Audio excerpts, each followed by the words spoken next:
The discussion centers on criticism of LeBron James and the narrative surrounding his legacy, behavior, and public image.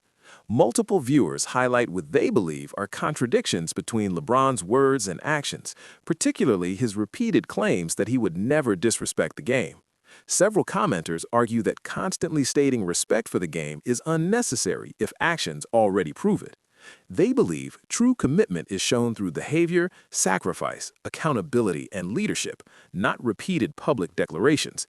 According to these critics, sitting out games, prioritizing personal interests, and allowing teammates to be blamed publicly contradict claims of caring about the team. A long list of statistical and historical points is raised to challenge LeBron's standing in the GOAT conversation. These include playoff losses, finals records, turnover statistics, shooting struggles in finals appearances, and multiple losses across different competitions. The argument presented is that longevity alone should not outweigh consistent failure at the highest level. Another major point of criticism involves perceived favoritism within the league, including roster decisions and media protection. The presence of LeBron James in the NBA is viewed by commenters as an example of influence outweighing merit, with some arguing that such decisions undermine the integrity of professional basketball. There is also concern over the broader impact LeBron's behavior has had on the NBA. Critics argue that flopping, complaining to officials, and avoiding accountability have become normalized because of the example set by the league's most visible figure. Overall, the commenters conclude that LeBron James is a poor representative in any GOAT discussion, not solely because of wins or losses, but due to leadership style, accountability issues, and what they see as a lack of genuine respect for the game. They believe these patterns have negatively influenced league culture and fan discourse. The debate surrounding LeBron James has long moved beyond basketball skill alone and entered a space dominated by narrative control, media protection, and emotional attachment from fans. While no serious critic denies LeBron's talent, longevity, or statistical achievements, the growing pushback is centered on how his legacy has been framed versus how it has unfolded in reality. At the heart of this criticism lies a consistent disconnect between words and actions. One of the most common defenses offered by LeBron James and his supporters is that he would never disrespect the game. This phrase, repeated in speeches and interviews, has become a shield against criticism rather than a reflection of conduct. The issue raised by critics is simple. Respect for the game does not require constant verbal reassurance. It is demonstrated through accountability, professionalism, competitive integrity, and leadership, especially when circumstances are not favorable. A recurring argument made by commentators is that individuals who truly care do not need to announce it repeatedly. In leadership, actions are the evidence. When a player sits out games unnecessarily, avoids team accountability, or allows blame to fall on teammates while remaining silent, it sends a message that contradicts claims of commitment. The perception, fair or not, is that LeBron has often positioned himself above the team rather than within it. This criticism becomes sharper when examining roster influence. LeBron's ability to shape front office decisions has been celebrated by some as empowerment, yet questioned by others as a destabilizing force. Frequent roster overhauls, pressure on management, and the quiet endorsement of trades involving teammates have created an environment where long-term chemistry rarely develops. When those teams fail, responsibility is often redirected toward coaches, role players, or management, rarely toward LeBron himself. The issue of accountability is central. Great leaders absorb blame publicly and deflect praise privately. Critics argue that LeBron has often done the opposite. After losses, explanations involving injuries, fatigue, officiating, or roster construction are common. Meanwhile, victories are framed as proof of singular greatness. This pattern has contributed to skepticism regarding the authenticity of his leadership style. Statistical longevity is another cornerstone of LeBron's GOAT argument, yet critics argue that volume should not outweigh context. Accumulating points, minutes, and appearances over 2 decades is impressive, but longevity also increases exposure to failure. Losses in the finals, early playoff exits, and poor individual performances in crucial moments become part of the record. Dismissing these outcomes as mere byproducts of long careers is seen as selective reasoning. The finals record remains one of the most polarizing aspects of the discussion. Appearing in many finals is an achievement, but losing the majority of them raises legitimate questions. Critics argue that greatness at the highest level is measured by dominance when stakes are highest. Repeated losses, especially in non-competitive series, challenge the narrative of superiority. Comparisons to other legends often highlight not just wins, but how those wins were achieved and how losses were handled. Turnovers, missed shots, and inefficient performances in key moments are frequently cited.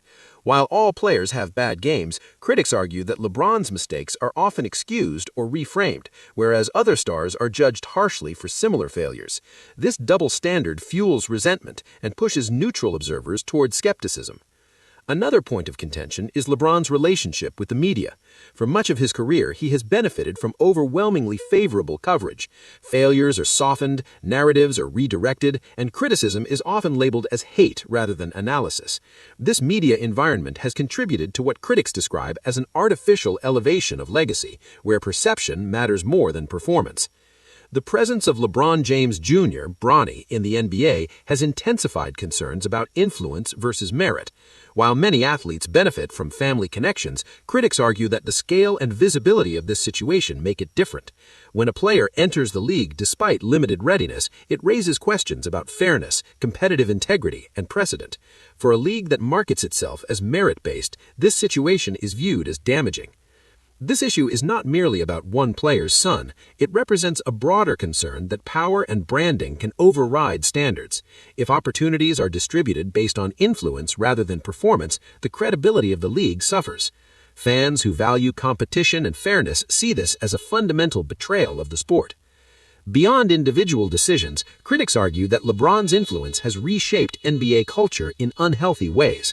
Flopping, exaggerating contact, constant lobbying of referees, and selective effort have become normalized. Younger players entering the league emulate what they see rewarded. When the league's most visible figure engages in these behaviors without consequence, it sets a standard. The argument is not that LeBron invented these behaviors, but that his prominence amplified them. What might have been occasional tactics became routine strategies. Over time, the physicality, intensity, and accountability that once defined the league have eroded. Games are increasingly interrupted by complaints, reviews, and theatrics, frustrating fans who value flow and competition. Load management is another area of concern. While rest is important, critics argue that selective participation undermines the responsibility owed to fans, especially those who pay premium prices to watch star players. When stars choose when to compete, the league's product becomes inconsistent. The justification often centers on health, yet critics note that the same players rarely miss marquee matchups or media-heavy events. This selective approach feeds into the perception that LeBron prioritizes brand preservation over competition. Protecting averages, extending career milestones, and managing narrative appear to outweigh the urgency of winning at all costs. For fans raised on earlier eras, this mindset conflicts with traditional ideals of greatness. The emotional response from fans further complicates the discussion. Many LeBron supporters react defensively to any criticism, interpreting analysis as personal attacks. This has created an environment where meaningful discussion is difficult. Critics are dismissed as haters, while legitimate questions about performance, leadership, and integrity go unanswered. This dynamic mirrors celebrity culture more than sports culture. Instead of debate grounded in evidence, conversations become loyalty tests. This shift has distorted how greatness is evaluated, replacing standards with allegiance.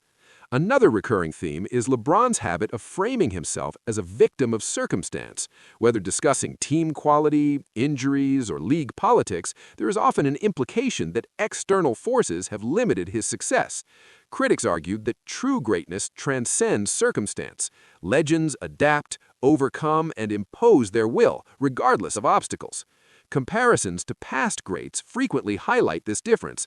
While earlier stars faced their own challenges, they are remembered for overcoming adversity rather than explaining it. The contrast fuels skepticism toward modern narratives that emphasize struggle over dominance. There is also frustration with how losses are contextualized. Defeats are often framed as moral victories, learning experiences, or inevitable outcomes. While growth is part of competition, constant reframing of failure diminishes accountability. At the highest level, results matter. The criticism ultimately converges on one central idea.